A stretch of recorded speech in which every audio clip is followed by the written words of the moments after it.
धर्मराज युधिष्ठिर कहने लगे, हे भगवान, आपने पौष कृष्ण एकादशी अर्थात सफला एकादशी का महात्म्य बताकर हम पर बड़ी कृपा की। अब आप कृपा करके मुझे पौष माह के शुक्ल पक्ष की एकादशी के विषय में भी बताइए। इस एकादशी का क्या महत्व है, इसके व्रत के क्या विधान है, इसका व्रत करने से किस फल की प्राप्ति होती है और उसमें कौन से देवता का पूजन किया जाता है, कृपया यह सब विधान पूर्वक मुझसे कहिए। तब भगवान श्री कृष्ण बोले, पौष माह के शुक्ल पक्ष में आने वाली इस एकादशी को पौष पुत्रदा एकादशी कहा जाता है। इसमें भी नारायण भगवान की ही पूजा की जाती है। विधि पूर्वक इस व्रत को करना चाहिए और इस चर और अचर संसार में पुत्रदा एकादशी के समान दूसरा कोई व्रत नहीं है। इसके पुण्य से मनुष्य तपस्वी, विद्वान और लक्ष्मीवान होता है। इसकी मैं कथा तुमसे कहता हूँ, सो तुम ध्यान पूर्वक सुनो। पौष पुत्रदा एकादशी व्रत की कथा।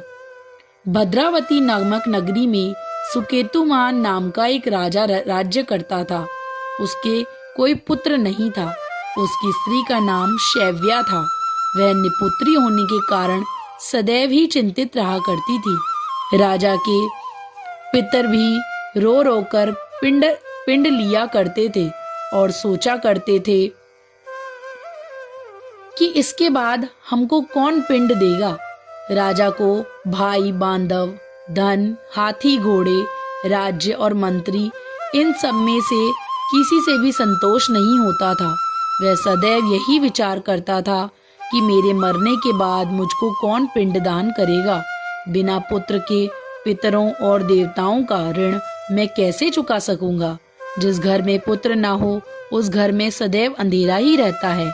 इसलिए पुत्र उत्पत्ति के लिए प्रयत्न करना चाहिए। जिस मनुष्य ने पुत्र का मुख देखा है वह धन्य है। उसको इस लोक में यश और परलोक में शांति मिलती है, अर्थात उनके दोनों लोक सुधर जाते हैं। पूर्व जन्म के कर्म से ही इस जन्म में पुत्र, धन आदि प्राप्त होता है। राजा इसी प्रकार रात दिन चिंता में लगा रहता था।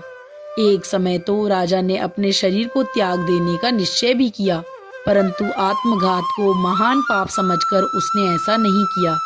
एक दिन राजा ऐसा ही विचार करता हुआ अपने घोड़े पर चढ़कर वन को चल दिया और पक्षियों और वृक्षों को देखने लगा।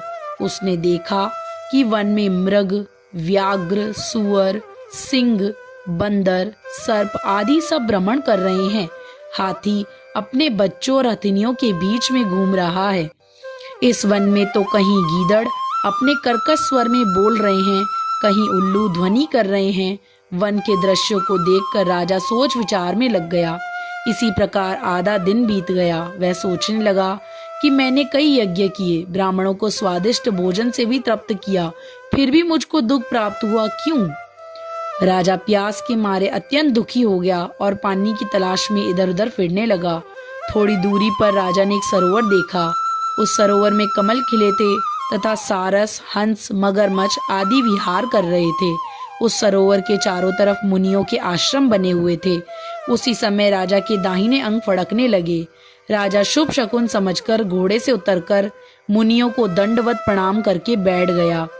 राजा को देखकर मुनियों ने कहा, हे राजन, हम तुमसे अत्यंत प्रसन्न हैं। तुम्हारी क्या इच्छा है सो कहो। राजा ने कहा, महाराज, आप कौन हैं और किस लिए यहाँ आए हैं, कृपा करके बताइए। मुनि कहने लगे, हे राजन, आज संतान देने वाली पुत्रदा एकादशी है।